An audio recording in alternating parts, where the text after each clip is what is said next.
एक आदमी बेचारा रिक्शा चलाता था, कड़ी धूप में मेहनत करता था और अपने बच्चों के लिए कुछ कमा कर बेचारा शाम तक मजदूरी करके लाता था और उसी से घर में गुजर बसर चलती थी। एक दिन ये रिक्शे वाला मेहनत और मजदूरी करके जब थका हुआ घर पे पहुंचा, अपनी बीवी से बोला कि मुझे खाना पेश करो, बहुत तेज भूख लग रही है, मैं मेहनत तो मजदूरी करने वाला आदमी हूं। उसकी बीवी ने अरहर की दाल उसके सामने रख दी, जो फ्राई नहीं थी, बगैर बघारी हुई दाल थी, जिसमें तड़कड़ का नहीं लगा हुआ था। ऐसी बिला भिगारी हुई दाल उसके सामने पेश कर दी। इस आदमी ने नाक और मुंह चढ़ाया और कहा कि मेरी बीवी, कम से कम कुछ तो ख्याल करो अपने शौहर का। हमको ऐसी दाल खिला रही हो जो बघारी भी नहीं है तुमने, जिसमें तुमने तड़का भी नहीं लगाया, ऐसी उठाई और लाकर दे दी। मेहनत करता हूं, मजदूरी करता हूं, सुबह से लेके शाम तक रिक्शा खींचता हूं, पैसेंजर्स को बिठाता हूं, मेहनत और मजदूरी का काम करता हूं। मेरी बीवी, अगर अच्छा नहीं खाएंगे तो ताकत कैसे आएगी मेरे अंदर, और तुमने बिला भिगारी हुई दाल हमको दे दी। उसकी बीवी ने कहा कि मेरे प्यारे शौहर, शुक्र अदा करो कि तुम्हें दाल भी मिल रही है, शुक्र अदा करो कि तुम्हें ताज़ा रोटी भी मिल रही है, जो मैंने अभी अभी बनाकर तुम्हारे सामने गरम गरम रोटी दी है। मेरे प्यारे शौहर, तुम्हें अल्लाह का शुक्र अदा करना चाहिए कि तुम्हें ये दाल भी मिली है, अगरचे बिला भिकारी हुई मिली है, लेकिन मिली तो है। तुमने मुहम्मदुर रसूलुल्लाह सल्लल्लाहु अलैहि वसल्लम की जिंदगी नहीं पढ़ी। हजरत आयशा सिद्दीक़ा फरमाती हैं कि माआश रसूलुल्लाह सल्लल्लाहु अलैहि वसल्लम तामन कत्तु, कि अल्लाह के रसूल सल्लल्लाहु अलैहि वसल्लम ने अपनी पूरी जिंदगी में कभी पेट भर कर खाना नहीं खाया। आपने अपनी पूरी जिंदगी में पेट भर कर खाना नहीं खाया, तुम्हें तो दाल भी मिल रही है। अल्लाह के नबी सल्लल्लाहु अलैहि वसल्लम का हाल तो ये था, हजरत आयशा फरमाती हैं कि हमारे घर में 2-2 महीने ऐसे गुजर जाया करते थे कि चूल्हा नहीं जला करता था। 2-2 महीने हमारे घर में चूल्हा नहीं जला करता था। आए मेरे प्यारे शौहर, अल्लाह का शुक्र अदा करो कि तुम्हें तो दाल भी मिल रही है, वरना हमारे नबी का तो यह हाल था कि 2-2 महीने घर में चूल्हा तक नहीं जलता था। इस आदमी ने दाल रोटी खाना शुरू कर दिया और अपनी बीवी की तारीफ करते हुए फरमाया, मेरी बीवी तुम बिल्कुल ठीक कह रही हो, मेरी बीवी तुमने बिल्कुल सही फरमाया। हमने ये बातें मस्जिद में जुमे के दिन मौलाना से खुतबे में सुनी थी कि अल्लाह के रसूल सल्लल्लाहु अलैहि वसल्लम के घर में 2-2 महीने तक चूल्हा नहीं जला करता था, और हजरत आयशा फरमाती हैं कि हमारे नबी ने कभी पेट भर के खाना नहीं खाया अपनी पूरी जिंदगी में। मैंने ये बातें सुनी और उस आदमी ने, रिक्शा चलाने वाले ने, दाल और रोटी खाना शुरू कर दिया। मेरे भाइयों, पूरी जिंदगी इसके सामने चीखने की जरूरत नहीं पड़ी और लंबी चौड़ी तकरीर की जरूरत नहीं पड़ी। इसकी बीवी ने सिर्फ इसको एक हदीस सुनाई, अल्लाह के नबी की जिंदगी का एक मामूल बताया और आपकी जिंदगी के हालात बताए।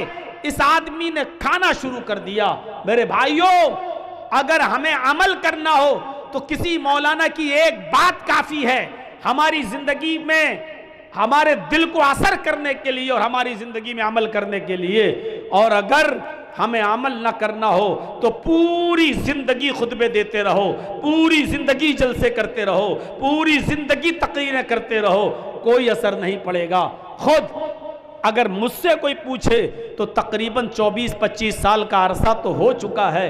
मेरे भाइयों, जलसों में, जुलूसों में और तकरीरें करते हुए आप अंदाजा लगा सकते हैं कि पूरी जिंदगी तकरीरें करते हुए गुजर गई हैं। अब आप अंदाजा लगाइए कि क्या असरात मुरत्तब हुए हमारी जिंदगी पर, क्या फर्क पड़ा हमारी जिंदगी पर।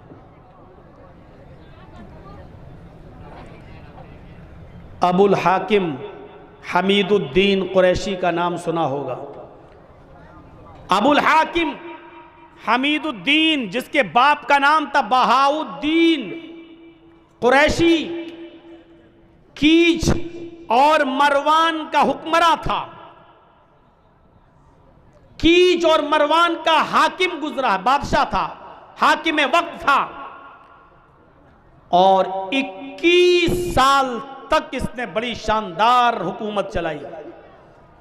अपने बाप बहाउद्दीन के मरने के बाद अबुल हाकिम हमीदुद्दीन को जब हाकिम बनाया गया तो 21 साल तक हुकूमत चलाई। बीचों बीच शहर में, कीज में या मरवान में, इसका एक आलीशान बाग था, गार्डन।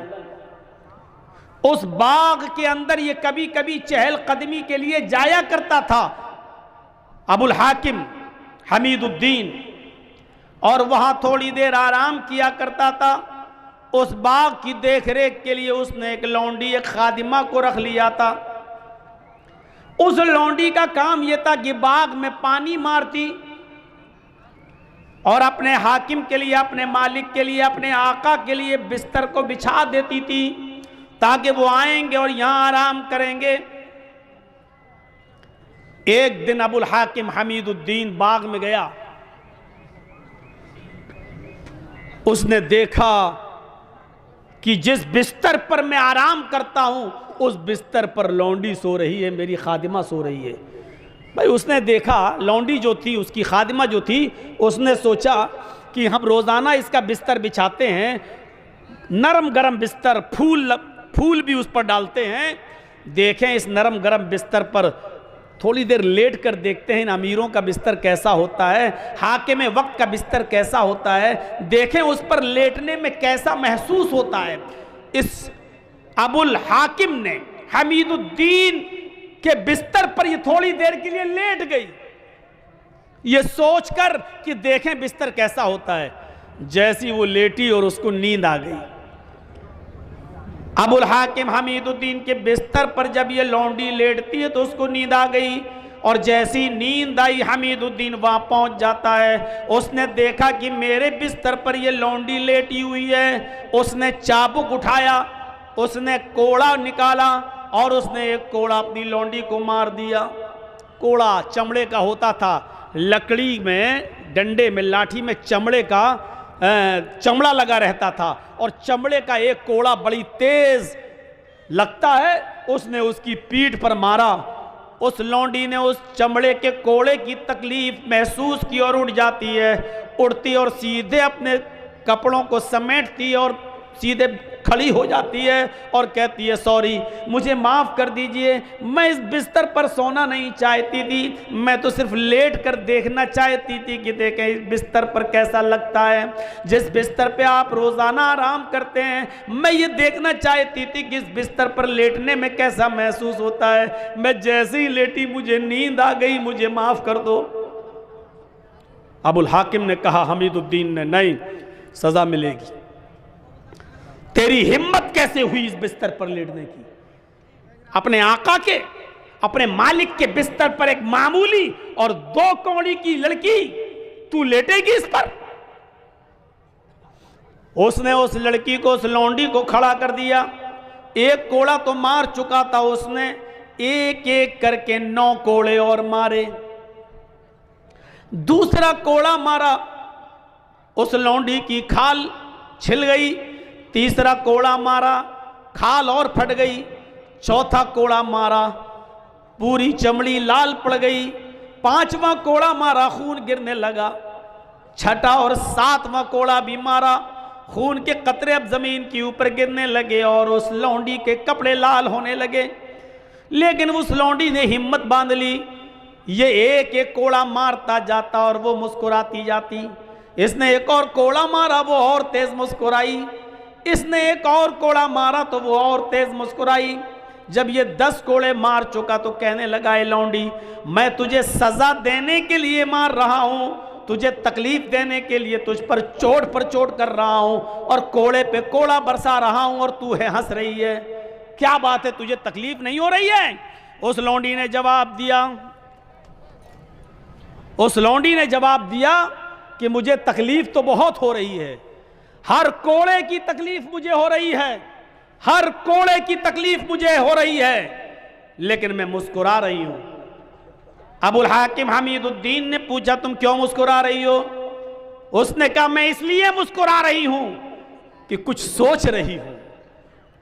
हमीदुद्दीन ने पूछा क्या सोच रही है? मैं तकलीफ देने के लिए मार रहा हूं और तू मुस्कुरा रही है और कह रही है तकलीफ हो रही है, फिर भी मुस्कुरा रही है।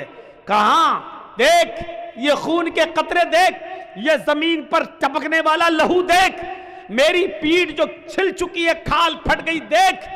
तकलीफ नहीं हो रही तो ये सब कैसे हुआ? लेकिन इसके बावजूद मैं कुछ और सोच के हंस रही हूं। अबुल हाकिम हमीदुद्दीन ने पूछा वही तो मैं सुनना चाहता हूं, क्या सोच के हंस रही है?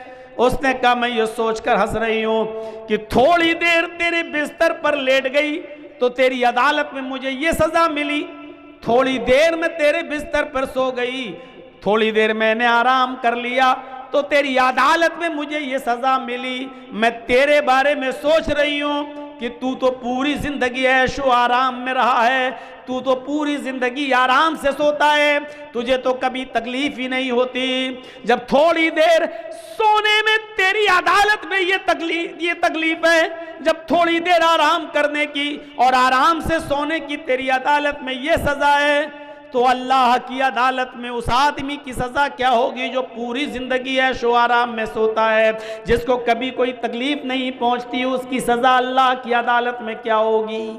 मैं तेरे बारे में सोच रही हूं कि अल्लाह की अदालत में तेरी सजा क्या होगी।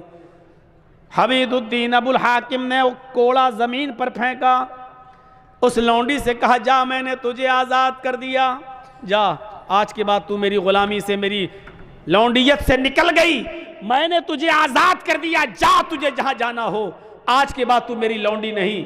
और उसके बाद में हुकूमत छोड़ी, हुक्मरानी को खैराबाद कह दिया, इस्तीफा दे दिया और उलमा की सोहबत में चला गया, बहुत बड़ा दाई बन गया, बहुत बड़ा मुबल्लिग बन गया, लोगों को दावत और तबलीग का फरीज़ा अंजाम देने लगा, लोगों को अल्लाह और उसके रसूल की बातें बताने लगा।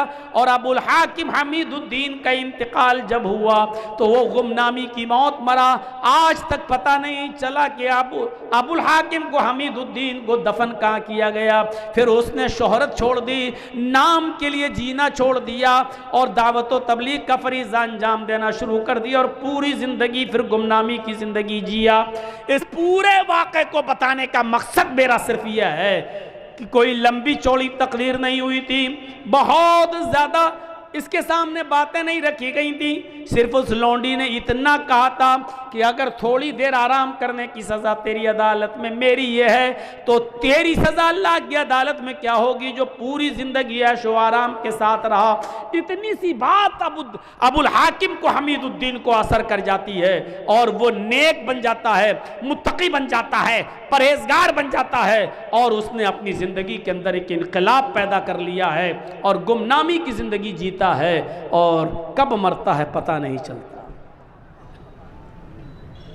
फितरत में जिंदगी हो तो एक जुमला काफी है और फितरत में जिंदगी ना हो तो पूरी जिंदगी चीखते रहो, चिल्लाते रहो। बताया ना कल बताया था ना अबू तालिब का वाकया। अल्लाह के रसूल पूरी जिंदगी कहते रहे चचा कलमा पढ़ लो और आखिरी वक्त भी कहा कुल या अम्मी ला इलाहा इल्लल्लाह फी उज़ुनी, आए मेरे चचा मेरे कान में कह दो ला इलाहा इल्लल्लाह। लेकिन अल्लाह अबू तालिब को कलमा नसीब नहीं हुआ, फितरत में जिंदगी नहीं थी, बगैर कलमे के दुनिया से रुखसत हो गया और जहन्नम का मुस्तहिक हो गया। मेरे प्यारे साथियों तसव्वुर करो, फितरत में जिंदगी हो तो एक जुमला काफी होता है, एक लफ्ज काफी होता है और पूरी जिंदगी के दिल में बिठाने के लिए और पूरी जिंदगी के अमल करने के लिए। आज हम कहां हैं? हमारे पास कहां है नेकियां? है कोई मुहासिबा करता अपनी नेकियों का? छोटी से छोटी नेकी को भी हकीर मत समझो, छोटी से छोटी नेकी को भी हकीर मत समझो। कुरान पढ़िए, अल्लाह रब्बुल आलमीन फरमाता है फमन यअमल मिस्काल ज़र्रतिन खैरन यरा वमन यअमल मिस्काल ज़र्रतिन शर्रन यरा। अगर जर्रा बराबर भी नेकी करोगे तो उसको भी तुम अपने रब के नाम, अपने नामे आमाल में देख लोगे। जर्रा बराबर भी बुराई करोगे तो उसको भी तुम अपने नामे आमाल में देख लोगे।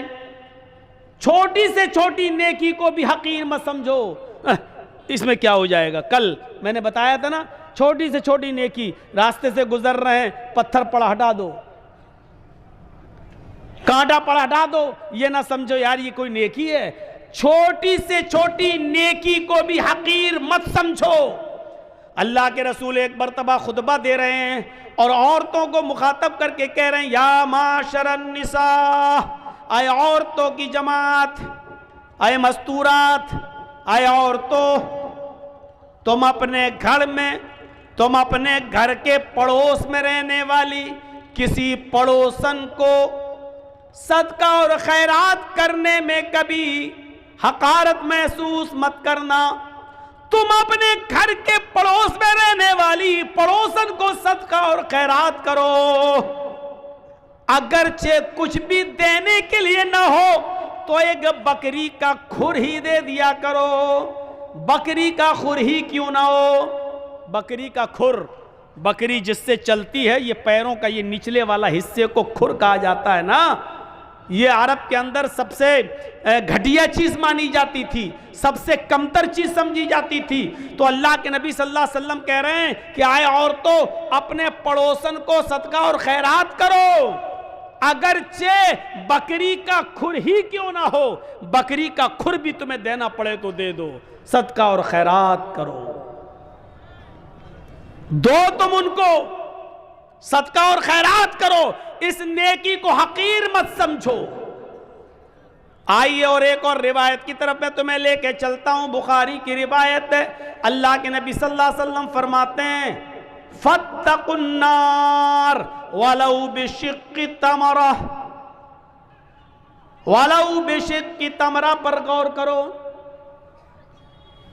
फत्तकुन्नार, लोगों तुम अपने आप को जहन्नम से बचाओ, अपने आप को जहन्नम से बचाओ, आग से बचाओ, दोजख से बचाओ। कैसे बचाओ? वलौ बिशिक्की तमरा, अगरचे तुम्हें खजूर का टुकड़ा ही देना पड़े, उसको भी अल्लाह के राह में सदका और खैरात करो। खजूर तो बड़ा हो गया, ये खजूर है, ये खजूर नहीं है तुम्हारे पास, आधा खजूर है या उसका एक टुकड़ा है तुम्हारे पास, चौथाई हिस्सा, 1/4 डेट, 1/4 खजूर, एक खजूर का भी चौथाई हिस्सा है आपके पास। अल्लाह के नबी कह रहे हैं कि अगर वो भी तुम्हारे घर पे रखा है, फाजिल है, तो वलौ बिशिक्की तमरा, तो वो भी किसी न किसी गरीब को या गरीब के बच्चे को दे दो, खिला दो उसको, अपने आप को जहन्नम से बचाओ। खजूर के टुकड़े की हैसियत क्या है? कोई आदमी खजूर का टुकड़ा देगा, पूरा खजूर दे देगा। अल्लाह के नबी कह रहे हैं खजूर तो छोड़ो, वलौ बिशिक्की तमरा, अगर तुम्हारे पास खजूर का टुकड़ा ही हो तो उसको भी दे दो। यानी इस नेकी को भी हकीर मत समझो, अरे यार क्या है मेरे पास, ये इसका क्या हो जाएगा, एक खजूर का टुकड़ा देंगे तो इसका क्या पेट भर जाएगा, बेचारे का क्या भरेगा। नहीं, अल्लाह के नबी उकसा रहे हैं, उभार रहे हैं, अगर तुम्हारे पास खजूर का टुकड़ा हो तो तुम उसको भी सदका और खैरात करके अपने आप को जहन्नम से बचाओ। फत्तकुन्नार वलौ बिशिक्की तमरा, अपने आप को दोज़ख से, जहन्नम से बचाओ, अगरचे तुम्हारे पास खजूर का टुकड़ा ही क्यों ना हो, सदका और खैरात करने के लिए करो। वो हदीस याद है ना, बुखारी की हजरत आयशा फरमाती है कि मेरे पास एक मांगने वाली आई, जातनी साइला, मेरे पास मांगने वाली आई, वमाअहा सबियान, उसके साथ 2 छोटे छोटे बच्चे थे, मांगने लगी, मेरे पास एक खजूर थी, मैंने वो खजूर लाकर उस औरत को दे दिया, उस खजूर ने उसके 2 टुकड़े कर दिए, एक टुकड़ा इस बच्चे को दे दिया, एक टुकड़ा इस बच्चे को दे दिया, एक टुकड़ा इस बच्चे को दे दिया, एक टुकड़ा इस बच्चे को दे दिया, और अपना खुद नहीं खाया, उन दोनों बच्चों ने आधी आधी खजूर खा ली और चली गई वो औरत अपने बच्चे को लेकर, बच्चों को। अल्लाह के नबी सल्लल्लाहु अलैहि वसल्लम जब घर में आए तो हज़रत आयशा ने पूरा मंजर बयान फरमाया, तो अल्लाह के नबी सल्लल्लाहु अलैहि वसल्लम ने फरमाया, वजबत अलैहल जन्ना, आयशा जो औरत अपने बच्चों के खाने पीने की आजमाइश में मुब्तला कर दी गई, जो अपने बच्चों की परवरिश में आजमाई गई और उस आजमाइश में पूरी उतरती है, उस औरत के ऊपर जन्नत वाजिब है। यानी उस औरत ने खुद भूखा रहकर अपने बच्चों को आधी आधी खजूर दे दी, अपने बच्चों को टुकड़े दे दिए खजूर के, खुद भूखी रह गई, अल्लाह ताला ने उस औरत पर जन्नत वाजिब कर दी। यानी उस औरत के ऊपर जन्नत फर्ज हो गई, जन्नत वाजिब हो गई। गौर कीजिए, खजूर का एक खजूर थी, हजरत आयशा ने वही दे दी। अब आप कहोगे एक खजूर में क्या होता है, ना औरत का पेट भरा ना बच्चों का, लेकिन हजरत आयशा ने एक खजूर थी वही दे दी। मुस्लिम शरीफ की हदीस में 3 खजूरों का जिक्र है। एक खजूर उस औरत, 3 खजूर हजरत आयशा ने उस औरत को दे दी। उस औरत ने एक खजूर इस बच्चे को दे दी, एक खजूर इस बच्चे को दे दी और एक खजूर अपने खाने के लिए रख ली। बच्चों ने अपनी अपनी खजूरें खा ली और माँ जब खजूर खाने लगी तो बच्चे अपनी माँ के खजूर पर झपट पड़े। माँ को रहम आ गया, माँ ने देखा कि बेटों ने, मेरे बच्चों ने अपनी अपनी खजूरें खा ली, लेकिन अभी भूखे हैं। तो माँ ने अपनी खजूर नहीं खाई, बल्कि उस खजूर के 2 टुकड़े करके आधी इसको दे दी, आधी इसको दे दी। और उन बच्चों ने ये आधी आधी खजूर भी खा ली और माँ ने खुद कुछ नहीं खाया। जब हजरत आयशा ने ये मंजर अल्लाह के नबी को बताया तो अल्लाह के नबी की आंखों में आंसू आ गए और रोते हुए फरमाया, वजबत अलैहिल जन्ना, इस औरत ने अपने ऊपर जन्नत वाजिब कर ली। किसी भी नेकी को हकीर मत समझो, छोटी से छोटी नेकी को भी हकीर मत समझो। हजरत अबू बकर सिद्दीक के दौरे खिलाफत में कहत पड़ गया। कहत मतलब सूखा, लोगों के पास खाने पीने के लिए अनाज नहीं है, गल्ला नहीं है, सूखा पड़ गया। अबू बकर का जमाना है। हजरत उस्मान गनी रज़ी अल्लाह ताला अन्हु के पास मुल्क के शाम से गल्ला लदा हुआ ऊंट आए थे, जिस पर गल्ला लदा हुआ था। और ऊंट कितने थे? 1000 ऊंट, 100 नहीं, 10-20 नहीं, 100-200 नहीं, 1000 ऊंट था जिस पर अनाज लदा हुआ था, गल्ला लदा हुआ था। जब मदीने के ताजिरों को पता चला कि अब उस्मान गनी के पास 1000 ऊंट है गल्ले से लदे हुए, तो उनके पास आए और कहने लगे, आए उस्मान, क्या इन गल्ले को बेचोगे? हजरत उस्मान ने कहा, मुझे प्रॉफिट क्या दोगे, नफा क्या दोगे? फरमाया, आपके 10 रुपए का माल हम 12 रुपए में लेने के लिए तैयार हैं। 10 दिरहम का माल 12 दिरहम में लेने के लिए तैयार हैं। हजरत उस्मान ने फरमाया, फिर छोड़ो, मुझे इससे भी ज्यादा प्रॉफिट मिल रही है। कहा कि अच्छा 13 ले लो, आपका हर 10 दिरहम के माल पर 13 दिरहम हमसे ले लो, हम उसको बेचेंगे जितना चाहेंगे। कहत पड़ा हुआ है, सूखा पड़ा हुआ है, हमारा माल तो बिकी जाएगा, आप 10 के दिरहम पर 13 दिरहम ले लो। हजरत उस्मान कहते हैं, मुझे इससे भी ज्यादा मिल रहा है। और लास्ट में बोली लगती है, आए उस्मान, हम 10 का माल 15 दिरहम में लेने के लिए तैयार हैं। हजरत उस्मान कहते, रहने दो, 10 दिरहम पर तुम 15 दिरहम दोगे, लेकिन मुझे इससे भी ज्यादा प्रॉफिट मिल रही है। तब तमाम लोग उठ गए, जितने भी बिजनेसमैन थे वो उठ गए और कहने लगे, उस्मान, अगर इससे ज्यादा तुम्हें मिल रहा है तो उसी को दे दो, हम लोग चल रहे हैं, हम लोग जा रहे हैं। जब वो जाने लगे, जितने बिजनेसमैन थे, तो पलट कर कहने लगे, उस्मान, हम जा तो रहे हैं, हमें अब नहीं चाहिए, 10 का माल हम 15 में लेने के लिए तैयार हैं, इससे ज्यादा हम नहीं दे सकते, और आप कह रहे हैं इससे भी ज्यादा हमें मिल रहा है। मदीने के सारे बिजनेसमैन यहां मौजूद हैं, मेरी नजर में अब कोई बाकी नहीं है, जो जितना बड़ा बिजनेसमैन है वो यहां मौजूद है और हम सब लोग यहां हैं। फिर मुझे इतना तो बता दो कि 10 से का माल 15 में लेने के लिए हम लोग तैयार हैं, इससे ज्यादा तुम्हें कौन दे रहा है? सारे बिजनेसमैन तो यहां मौजूद हैं, फिर तुम्हें 10 का माल 15 से ज्यादा लेने में कौन तैयार है तुम्हारा? हजरत उस्मान मुस्कुराते हुए जवाब देते हैं कि अल्लाह, मेरा अल्लाह मुझे इससे भी ज्यादा प्रॉफिट दे रहा है, तो मेरे 10 दिरहम के माल को 15 में खरीदोगे, और मेरा अल्लाह एक दिरहम का माल 10 दिरहम में ले रहा है, तुम 10 का 15 दोगे, और मेरा रब 10 का 100 दे रहा है, 1 का 10 दे रहा है। तुम 10 दिरहम का माल 15 दिरहम में ले रहे हो, और मेरा रब 10 दिरहम का माल 100 दिरहम में ले रहा है। यानी हम ये सारा का सारा माल 1000 गल्ले से लदे हुए उन ऊंटों पर, जो माल लदा हुआ, गल्ला लदा हुआ इन ऊंटों पर, हम ये सारा का सारा सदका करेंगे, खैरात करेंगे, अल्लाह की राह में खर्च कर देंगे, गरीबों और मिस्कीनों तक पहुंचाएंगे, और मेरा रब 1 दिरहम का माल का सवाब मुझे 10 गुना देगा, 10 गुना देगा। यानी 10 दिरहम का सवाब हमें 100 दिरहम के बराबर देगा। 1000 गल्ले से लदे हुए ऊंटों के सदके का सवाब 10 गुना बढ़ाकर, आप गौर करो, 1000 का 10 गुना बढ़ा दो तो 10,000 गल्ले से लदे हुए ऊंटों का सदका करने का सवाब हमें मिलेगा। इसलिए आप जाइए, हमें आपको माल नहीं बेचना है। मैंने कहा छोटी से छोटी नेकी को भी हकीर मत समझो। देखो हजरत उस्मान गनी को 10 का 15 मिल रहा था, लेकिन इसके बावजूद गरीबों में और मिस्कीनों में सारा का सारा माल लुटा दिया, खर्च कर दिया, फी सबीलिल्लाह दे दिया।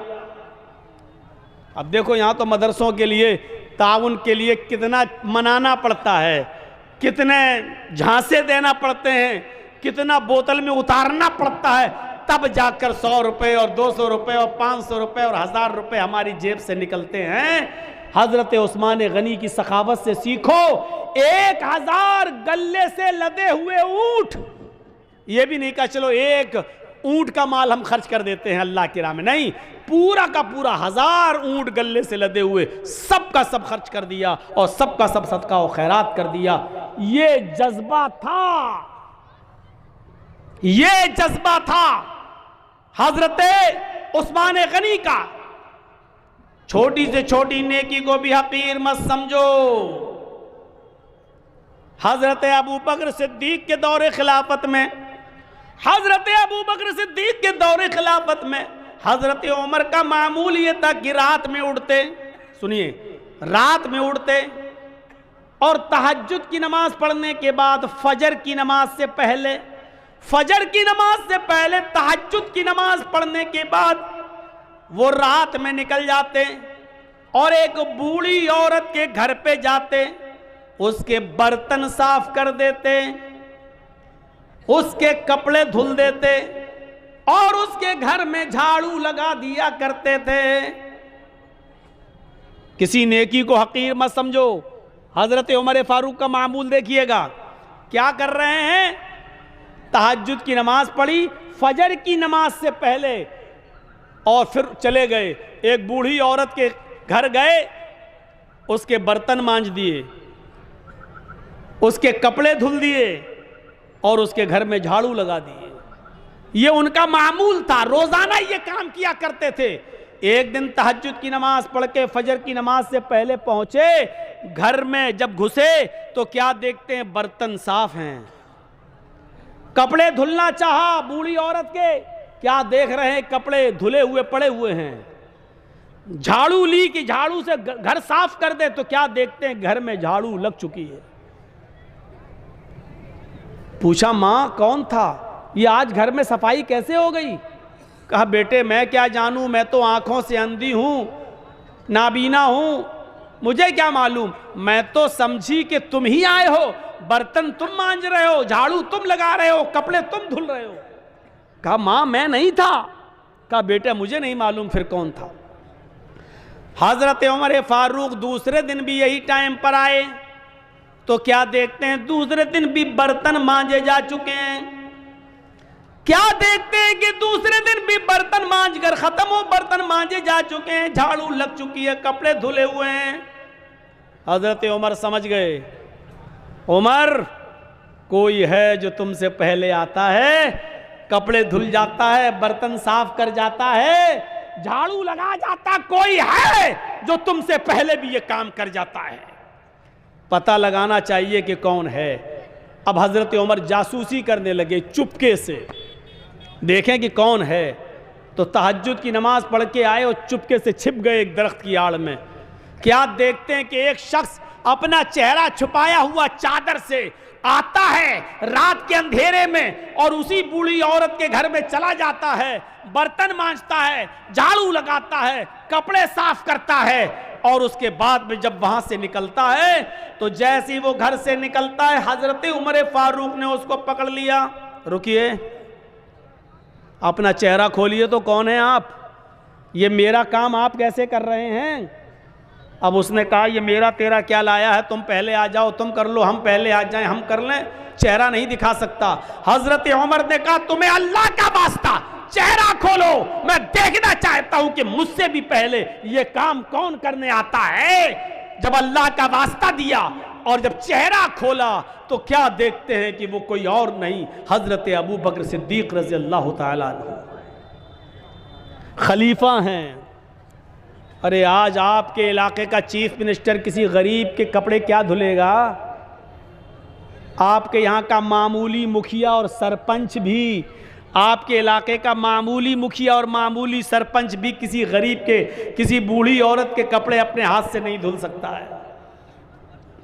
हजरत अबू बकर सिद्दीक रज़ी अल्लाह ताला अन्हु खलीफतुल मुस्लिमीन हैं, खलीफतुल मोमिनीन हैं। और क्या हजरत उमर देखते हैं कि कौन कपड़े साफ कर रहा है? अबू बकर सिद्दीक। कौन है अबू बकर सिद्दीक जो बर्तन मांज रहे हैं? कौन है जो घर में झाड़ू लगा रहा है? अबू बकर सिद्दीक। मेरे प्यारे साथियों, मैं बताना यही चाहता था कि किसी भी नेकी को हकीर मत समझो। छोटी से छोटी नेकी, ये झाड़ू लगाना मेरे भाइयों एक मामूली नेकी है, लेकिन हजरत अबू बकर सिद्दीक झाड़ू लगा रहे हैं। बर्तन मांज देना कोई बहुत बड़ा काम नहीं है।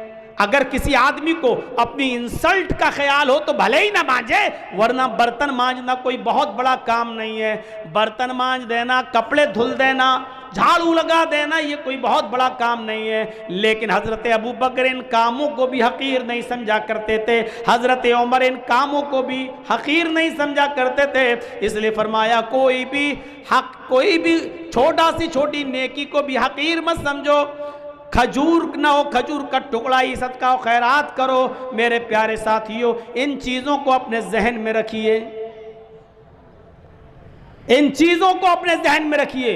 मुसलमान वो होता है जो छोटी से छोटी नेकी को भी मामूली नहीं समझता है, और मुसलमान मोमिन वो होता है जो छोटे से छोटा गुनाह को भी पहाड़ समझता है। एक चीज याद रखिएगा, मुसलमान कौन होता है? जो छोटी से छोटी नेकी को भी हकीर ना समझे। मुसलमान कौन होता है? जो छोटे से छोटे गुनाह को पहाड़ के बराबर समझे, बहुत बड़ा समझे। और मुनाफिक कौन होता है? जो बड़े से बड़े गुनाह को भी मामूली समझे। मुनाफिक कौन होता है? जो बड़े से बड़े गुनाह को भी ये समझे कि नाक पर मक्खी बैठी थी, ऐसे उड़ाया और उड़ गई। यानी बड़े से बड़े गुनाह को भी वो समझता है जैसे नाक पर बैठी हुई मक्खी को उड़ा दिया। ये मुनाफिक होता है, मुनाफिक। अंदाजा लगा रहे हैं आप? मुसलमान कभी छोटी से छोटी नेकी को भी हकीर नहीं समझता, और कोई छोटे से छोटे गुनाह को भी मामूली नहीं समझता, बल्कि बहुत बड़ा गुनाह समझता है। सहाबा किराम फरमाते हैं, आए लोगों, जिन गुनाहों को तुम मामूली समझकर कर जाते हो, हम अल्लाह के नबी के ज़माने में, हम रसूलुल्लाह सल्लल्लाहु अलैहि वसल्लम के ज़माने में, हम छोटे से छोटे और मामूली से मामूली गुनाह को भी पहाड़ के बराबर समझा करते थे, पहाड़ के बराबर जाना करते थे। हम नबी अकरम सल्लल्लाहु अलैहि वसल्लम के ज़माने में मामूली से मामूली गुनाह को भी पहाड़ के बराबर समझा करते थे।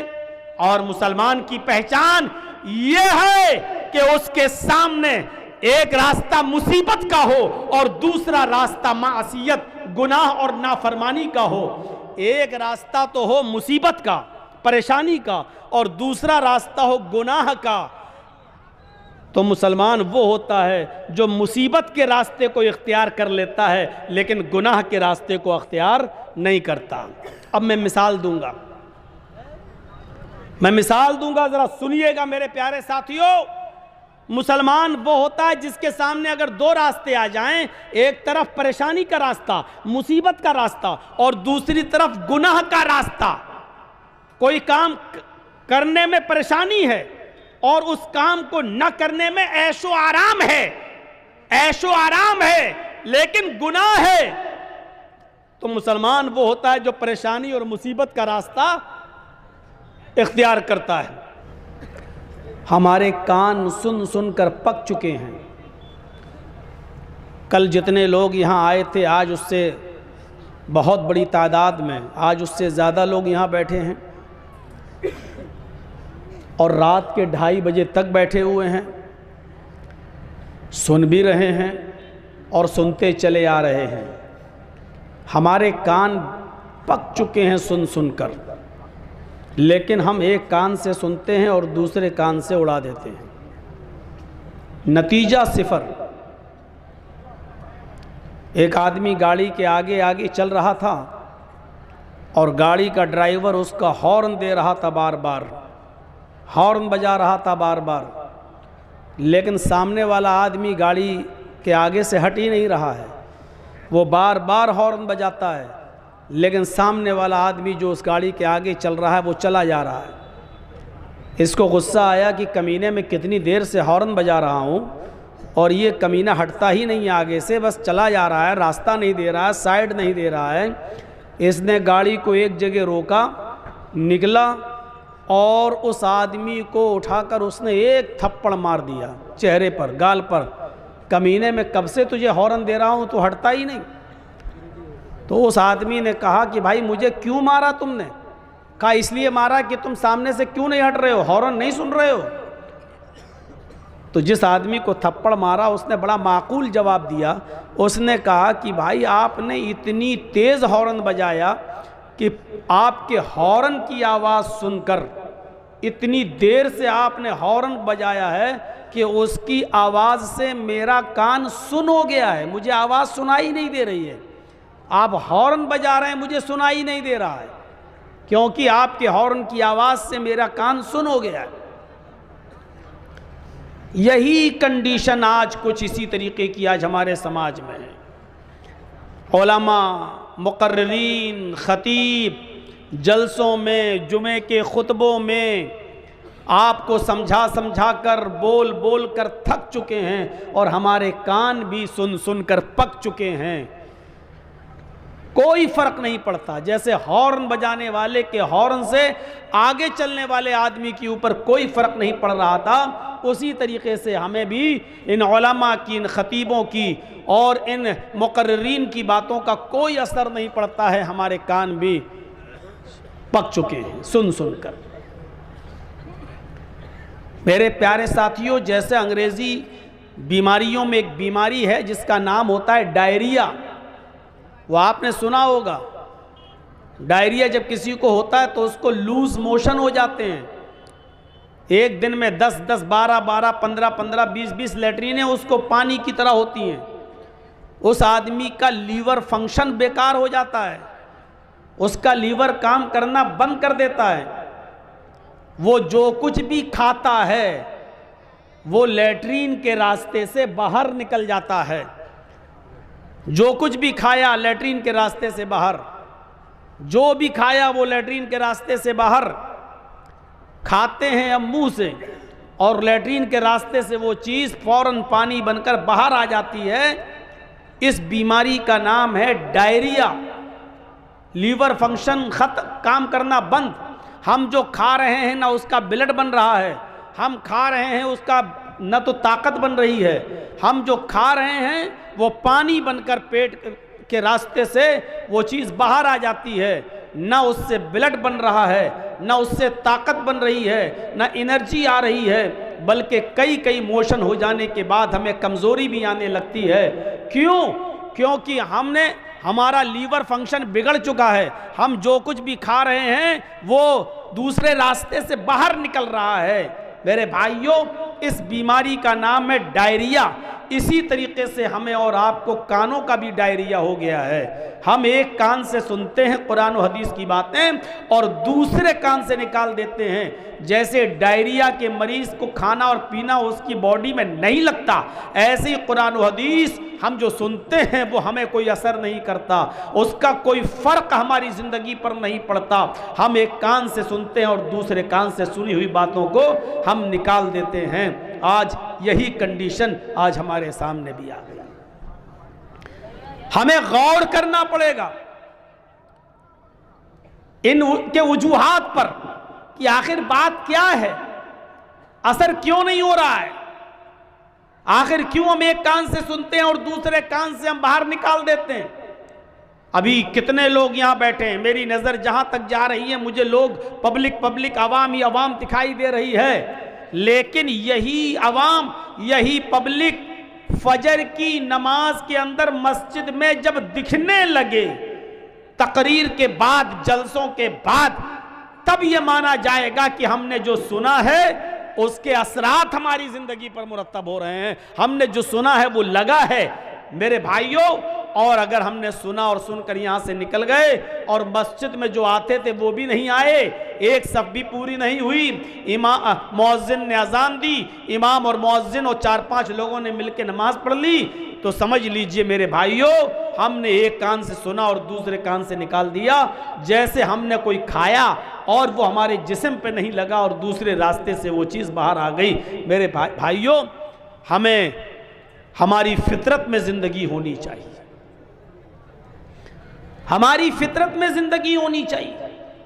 अगर फितरत में ज़िंदगी हो तो एक बात भी लग जाती है, और अगर फितरत में ज़िंदगी ना हो तो पूरी ज़िंदगी किसी को दावत व तबलीग करते रहो, समझाते रहो, बताते रहो, चीखते रहो, उसके सामने गला फाड़ते रहो, कोई फर्क नहीं पड़ता। वो आदमी जैसा था वैसा ही रहेगा। शायद आपको मालूम होगा, और मुझे याद नहीं कि मैंने कभी सुनाया है या नहीं सुनाया, यही चंद बातें मुझे आपके सामने रखना थी। इस उम्मीद के साथ रुखसत होता हूँ कि इंशाअल्लाह हम गुनाहों से बचेंगे और हम गुनाहों पर नादिम होंगे, गुनाह को तर्क करेंगे और आइंदा कभी उस गुनाह को दोबारा न करने का अज़्म और हौसला पैदा करेंगे। इलाहुल आलमीन तो हमारे गुनाहों को बख्श दे, हमें माफ़ फरमा दे, हमारे गुनाहों को ऐ अल्लाह तू नेकियों से बदल दे।